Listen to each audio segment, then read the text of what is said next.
Goldman dice que durante la jornada de ayer en su mesa de trading no hubo pánico, que toda la bajada fue ordenada y no problemática. Pero también dicen otros analistas de Goldman tras el cierre de ayer que lo más preocupante es que se haya dejado de tener miedo a caídas cercanas al 5%, que solo recuerdan una etapa en la cual también se perdió el miedo a ese tipo de caídas, que fue antes de la gran caída del 2000. Previamente hubo muchas de estas más pequeñas y la gente no hacía caso, lo veía ya normal. En cualquier caso, miren el gráfico que hay puesto ahí, con una caída, por cierto, ayer del 13,42%. Micron Technology hoy publica resultados tras el cierre y para el mercado es un hecho decisivo. No me extraña, porque Micron valía 100.000 millones de dólares hace un año y hoy se supone que vale, en lugar de 100.000 millones, 1,1 billones. Por lo tanto, en esos resultados que tiene que publicar hoy, tiene muchísimo que demostrar y el mercado teme que a lo mejor no lo demuestre. Así que tomen buena nota, hoy tras el cierre, resultados de Micron, el mercado está dando una extraordinaria importancia a este asunto. Así que tendremos que estar atentos. Quédense que este vídeo les va a interesar, vamos a contar un montón de cosas más interesantes. Muy buenos días, les habla José Luis Cárpatos en este tórrido verano, en esta ola de calor tremenda. Aquí seguimos sudando la gota gorda y esta es nuestra crónica de apertura de la sesión de hoy, miércoles 24 de junio, día de San Juan. Felicidades a todos los Juanes que nos siguen. Empezamos a grabar a las 8:34 de la mañana, hora de Zúrich, 2:34 de la madrugada, hora de Nueva York. Hoy la bolsa de Corea está rebotando, como suele hacer habitualmente. Aquí les pongo un estudio de JP Morgan bastante bien hecho, en el cual se ve todos los casos desde el 2008, donde la bolsa de Corea, tras caídas, digamos, relámpago de más de un 10% en 3 días, ayer bajó el 10% pero en un solo día, ¿qué hace a continuación? Que es la parte verde del histograma es en los 3 días siguientes y la parte azul en los 20 días siguientes. Como ven, habitualmente tiende a rebotar en los 3 días siguientes y en los 20 días siguientes de una manera pues bastante notable, 4,5% a 3 días, 6,8% a 20 días, pero salvo cuando la cosa anda torcida, que fue en la crisis del 2008. Ahí hubo 2 ocasiones en las cuales siguió bajando, pero no tampoco una cosa muy exagerada más. Es decir, que la bolsa coreana es muy especulativa y tiende a los rebotes rápidamente después. De momento hoy está rebotando y el mercado se lo toma con una cierta filosofía. El Nikkei aún sigue con ciertas bajadas moderadas, pero nadie se ha quedado muy tranquilo después de ese latigazo de ayer que machacó a todos los valores de memoria, semiconductores y todo lo que estaba en burbuja. Les he preparado aquí un pequeño resumen de las 4 ideas principales del paper de cierre de Goldman de ayer, que está bastante bien. Para empezar, fíjense en una reflexión a simple vista. Goldman habla de que no hay pánico, de que no hubo pánico, de que fue una bajada ordenada, y bueno, es cierto. SP500 menos 1,44, Nasdaq, que es donde estaba el núcleo de todos los valores en burbuja, como consecuencia de la caída de Corea, menos 3,29. Pero fíjense el Dow Jones, menos 0,09, que ahí no hay valores de este tipo. No le hizo mucho daño. Por eso dicen que fue una bajada sin pánico. Es verdad, cuando hay pánico se vende de todo. Pero yo no obstante advertiría sobre que esta vez sí que el VIX hizo caso. La mayoría de las veces caía y no se hacía caso. Pero esta vez sí, más 13,1. Y el Bitcoin sigue también muy problemático, menos 3,07, aunque no pierde soportes. Bueno, en la caída de ayer, advierte Goldman, el foco, como era de esperar, estuvo en los semiconductores, menos 8% hoy. Pero claro, es que es la octava vez este mes con un movimiento en este sector de más menos 5% ya. Y ya lo estamos viendo como algo normal. Y ahí es donde viene el peligro, cuando empezamos a ver las cosas que no son normales como algo normal. Menos 8% ahí en el sector de semiconductores.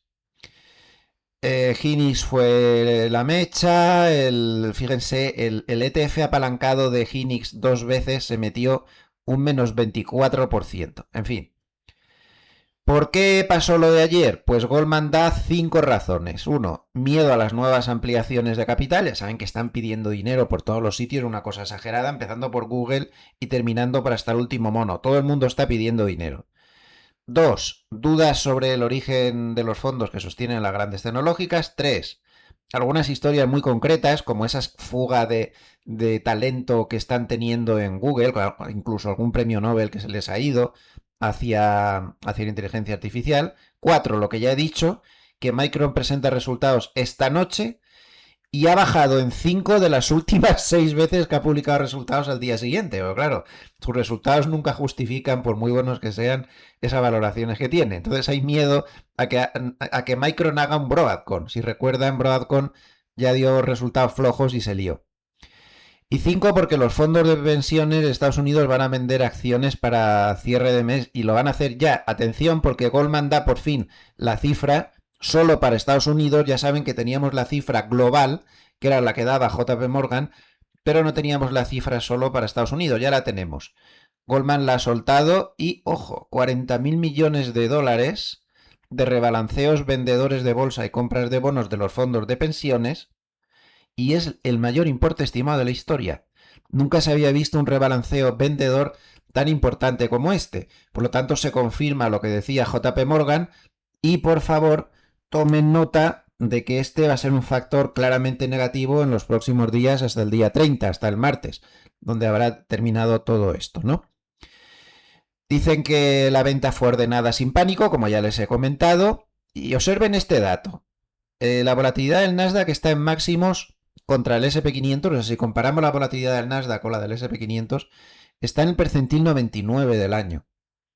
Muy exagerado. Los ETFs llegaron a ser el 36% del volumen y la mesa de Goldman está recomendando put spread como cobertura. No puta palo seco, sino put spread sobre el ETF triple Q, que es el ETF más grande del Nasdaq, como saben, como cobertura. Resumen, dicen que los catalizadores a los que hay que fijarse son el jueves el PCE, el viernes el rebalanceo del Russell 2000. Esto no lo menosprecien, ¿eh?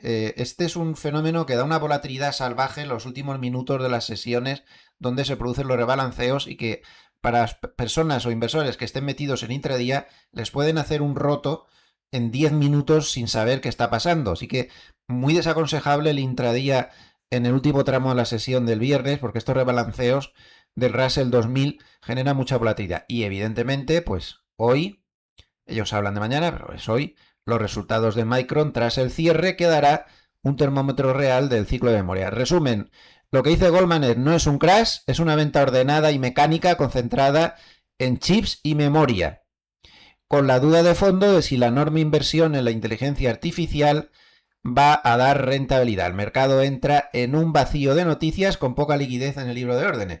Cuando hay poca liquidez en el libro de órdenes es porque los que están dando liquidez en la horquilla no lo tienen claro.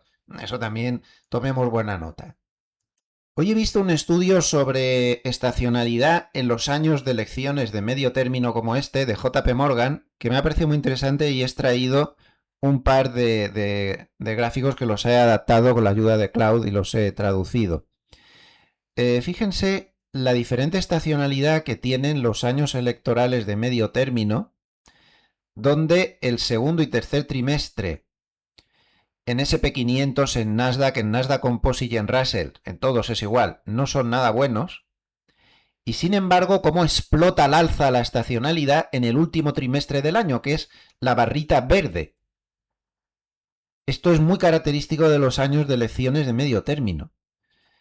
Segundo, tercer trimestre flojillos por la incertidumbre de las elecciones, pero en cuanto pasan las elecciones el mercado se dispara. Ya saben que son a primeros de noviembre. Muy importante tener en cuenta esto, me parece a mí, ¿eh? Fíjense si es potente este efecto, que una vez que pasan las elecciones, este cálculo es la rentabilidad media tras el día de las elecciones de medio término en Estados Unidos desde el año 1990. Desde esa fecha se han dado 19 elecciones legislativas de medio término. No, perdón, es desde 1950, perdón, que me he equivocado de la fecha, desde 1950 a 2025. En esos 19 periodos electorales de medio término, una vez que pasa el día siguiente, siempre a 6 meses, 9 meses y 12 meses se ha terminado en verde, contando desde el día siguiente después de las elecciones. En el SP500, 3 meses después, había un promedio de subida del 5,4, el Nasdaq del 100 del 12,12, a los 6 meses del 11,4 en el SP500 y del 21,1 en el Nasdaq, a 9 meses 12,5 el SP500, 28,1 el Nasdaq 100 y a 12 meses 14,7 el SP500 y 37,6% el Nasdaq, siempre contando desde el día siguiente después de las elecciones. ¿Queda clara la idea de cuál es el periodo bueno de este año? Pues creo que sí. Siempre teniendo en cuenta que esto no es una ciencia exacta, que resultados pasados no presuponen futuros, y ya saben que aquí no damos recomendaciones porque está terminantemente prohibido. Solo doy mi opinión, que supongo que es eso sí que lo podré dar. Más datos. Bank of America ha vuelto a publicar el indicador de burbujas que publica regularmente. Entonces solo vamos a ver este gráfico, pero que me parece sumamente interesante. Según los datos de Bank of America, están en burbuja el Kospi coreano, creo que no queda ninguna duda, el Nikkei japonés, que también va bueno, y el sector tecnológico de Estados Unidos, sobre todo por el peso de los semiconductores y memoria. Pero advierten que el Nasdaq está ya rozando el entrar en burbuja. Bank of America, cuando interpreta su propio gráfico, dice que esto no quiere decir nada, que ellos creen, de hecho, que la burbuja de la inteligencia artificial aún necesita años para terminar de completarse, pero que cuando determinados sectores o índices o mercados entran en burbuja, esto sí que da peligro a corto plazo. Lo que dicen es que no hay ningún motivo para abandonar la burbuja, es decir, que hay que seguir aprovechando la burbuja para sacarle la máxima rentabilidad posible, que se puede seguir en el barco, pero con el cinturón de seguridad abrochado.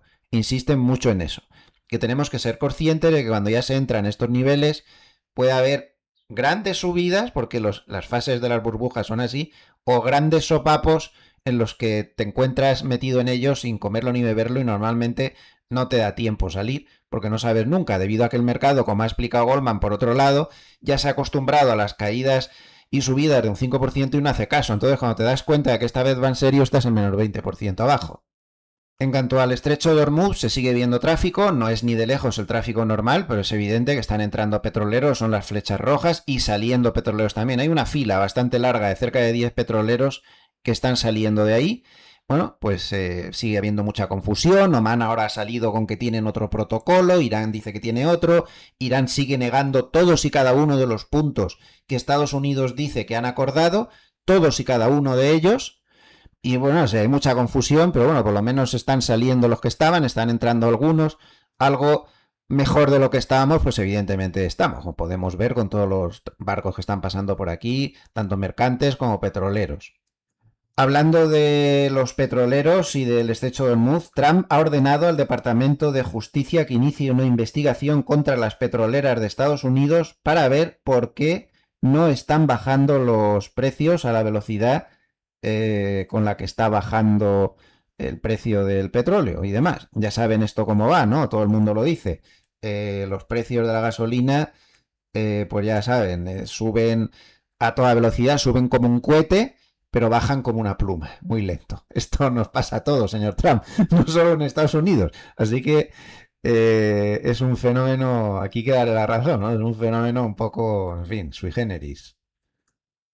Pues tienen explicada ya toda la actualidad del día. Vamos a repasar el tablero. DAX alemán baja 0,11%, Eurostoxx 50 0,08%. El dólar yen, como no intervienen, pues ahí sigue subiendo lentamente, más 0,03 hasta 161,66. El euro no levanta cabeza, cada vez más débil, menos 0,11 hasta 1,1406. El Bund alemán sube 0,02, el bono americano de 10 años está plano, el SP500 rebota un poquito, 0,16% hasta 7.449, Nasdaq 0,55% de rebote y Russell 0,04% de subida. El oro baja 1% hasta 4.107,8. Ojo, recuerden que tiene un soporte mayor de mercado en 4.000, aparte de ser un número psicológico, hay ahí también bastantes soportes naturales. Y el petróleo pues sigue su descenso, lo cual es buenísimo para todos los mercados y para la economía, 0,89% de caída hasta 72,55. Le damos un vistazo técnico y cuantitativo al SP500. Hay mucha gente que empieza a ver un hombro, cabeza o hombro aquí. Pues no les diría yo que no. Es una figura peligrosa, no te puedes fiar demasiado, pero en fin. La línea clavicular está en 7.234 en este mínimo. Mientras no pierda eso, no estaría esa figura hecha, pero es una figura peligrosa. Hay que moverse con cuidado. De momento se ha parado en el soporte clave que estaba en la media de 50 en 7.336. Por debajo sería preocupante. Luego ese mínimo de 7.234, perderlo sí que sería ya bastante feo. Quizá podría caer a la media de 100 que está en 7.058. Y por arriba, pues como mínimo se tendría que mover por encima del 7.500 y la resistencia fuerte en 7.600. Desde el punto de vista cuantitativo, a ver, la principal zona de soporte se mueve en 7.300, no es muy fuerte, y luego más abajo pues hay otro en 7.200 y en 7.100, pero no son soportes tremendos, ¿eh? Se podrían perder con relativa facilidad. Y por arriba pues tiene una fuerte resistencia en 7.400, bastante fuerte, y luego más arriba en la zona 7.500, 7.550. Pues tienen todos los datos. Si les ha gustado este vídeo, por favor denle a like, que siempre nos ayuda mucho. Muchísimas gracias a todos los amables escuchantes por estar ahí. Ya saben que este es su canal internacional para todos los hispanoparlantes del mundo que estén interesados en las finanzas. Les espero dentro de unas horas en la crónica de media sesión. Saludos afectuosos desde la tórrida Suiza. A seguir sudando todo el día. Hasta luego, gracias.